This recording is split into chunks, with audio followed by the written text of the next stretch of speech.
गांव में अकाल पड़ गया। क्या पड़ा? ना गांव में खाने के लिए, ना जलपान करने के लिए, कुछ भी नहीं था। सभी गांव वाले गांव को छोड़ छोड़ के चले गए। हमारा दुर्भाग्य ऐसा कि हमारी सिर्फ माताजी थी, पिताजी हमारे थे, तो हमारी रक्षा करने वाला कोई नहीं। तो हमारी माँ हमें अपने साथ में लेके और जंगल के लिए हमारी माता भी चल पड़ी।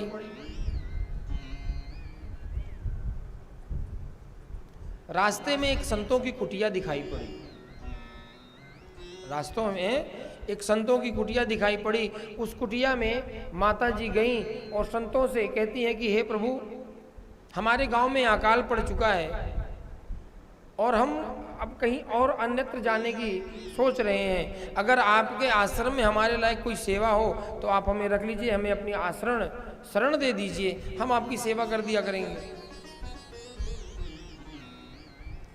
तो संतों का चल रहा था चतुर्मास। चतुर्मास मतलब 4 महीना, जो अभी चल रहा है। 4 महीने संत नदी, तालाब, वन आदि को पार नहीं करते हैं, एक जगह बैठ के और भगवान का सिर्फ भजन करते हैं। तो संतों ने कहा ठीक है माताजी, आप रहिए आराम से, बढ़िया गौ सेवा आदि करिए, आश्रम की साफ सफाई, गौशाले की साफ सफाई, ये विधिवत आप व्यवस्था देख लीजिए।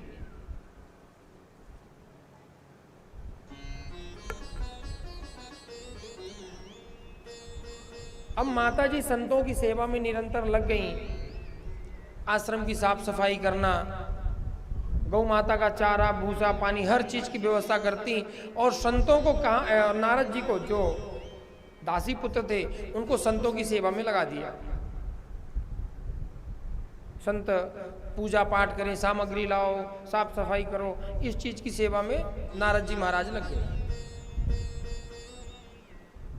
करते करते 4 महीने बीत गए, संतों का चतुर्मास पूर्ण हुआ, संत जाने लगे। तो नारद जी कहते हैं कि महाराज जी, हम भी आपके साथ चलना चाहते हैं, हमें आप अपने साथ रख लीजिए, हमें बड़ा अच्छा लगता है भजन करना, कीर्तन करना, संतों की सेवा करना, मुझे बहुत अच्छा लगता है, आप हमें अपने साथ रख लीजिए। तो संतों ने कहा कि देखो, आप एक काम करो, पहले अपनी माता जी से आज्ञा लेके आओ, उसके बाद हम आपको अपने साथ रखेंगे, उससे पहले नहीं रखेंगे। तो नारद जी ने कहा महाराज, माता कभी थोड़ी ना बोलेगी कि जा बेटा बाबा बन जा। कोई माता बोलती है बाबा बनने के लिए?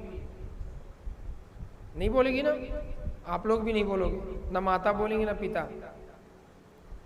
तो नारद जी कहते हैं हमारी माँ थोड़ी ना चाहेगी कि मैं बाबा बन जाऊं।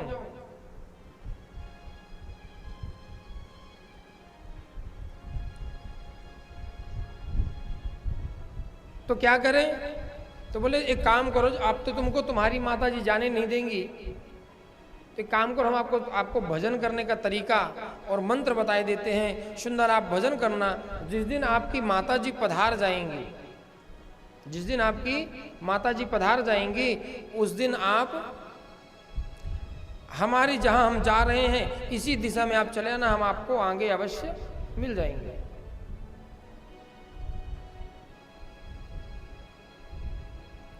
संत चले गए। नारद जी महाराज निरंतर भगवान का भजन करते रहे, पूजन करते रहे। माता जी की सेवा भी करते रहे। एक दिन गो दोहन काले, गौ माता का दुग्ध निकाल रहे थे, संध्या का समय था। नारद जी के मन में आया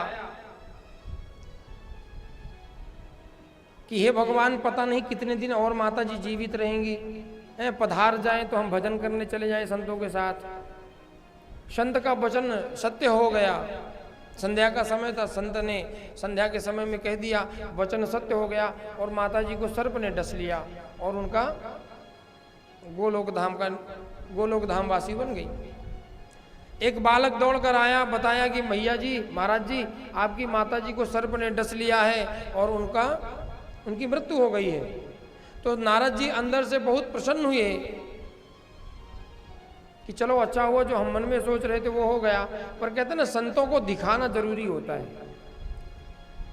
तो उन्होंने बाहर से दिखाया कि हम बहुत दुखी हैं माता जी के जाने से,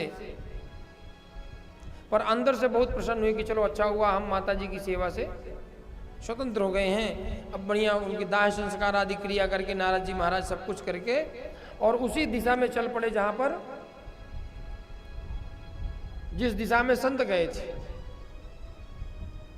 चलते चलते एक दिन थक गए, सुंदर सरोवर दिखाई पड़ा, उस सरोवर में जल स्नान आदि करके जल पान करके और नारद जी महाराज एक वृक्ष के नीचे बैठकर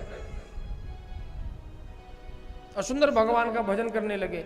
भजन करते करते उनके अंदर एक भगवान की झांकी बन गई। जब हम आंखें बंद करते तो हमारी आंखों में दिखाई पड़ता है ना कुछ, जिस दृश्य को हम देख के आए हों या जिस दृश्य के बारे में हम सोच रहे हों वो हमारी आंखों में थोड़ी देर के लिए दिखाई पड़ता है। तो नारद जी तो निरंतर भगवान के बारे में सोचते थे, भगवान की झांकी उनके हृदय में बन गई, उस झांकी का दर्शन करते रहे और सुंदर अपना भजन करते रहे। एकदम अचानक से वो झांकी अंतरोहित हो गई, गायब हो गई। नारद जी घबराए, आंख खुली, बेचैन हो उठे। आकाशवाणी हुई, नारद आप घबराओ नहीं, मैंने आपको एक थोड़ा सा अपना दर्शन दिया है, पर अब अगले जन्म में, आपका जब अगला जन्म होगा ना, मैं आपको पूर्ण रूप से दर्शन दूंगा।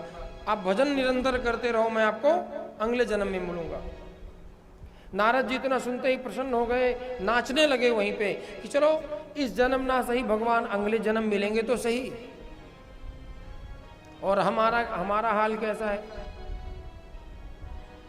हम अपनी हाल की बात करें तो 11-21 माला किए नहीं कि भगवान ने तो अभी तक असर दिखाया नहीं, भगवान तो अभी तक आते दिखाई पड़े नहीं। हमने पंडित जी के कह के और इतनी सारी मालाएं करवा दी, अनुष्ठान करवा दिया, अभी तक कुछ असर हुआ नहीं। तो नारद जी कहते हैं कि भगवान की ऐसी असीम अनुकंपा हुई, उस भजन का आशीर्वाद कि मैं ब्रह्मा जी का मानस पुत्र बन के पैदा हुआ।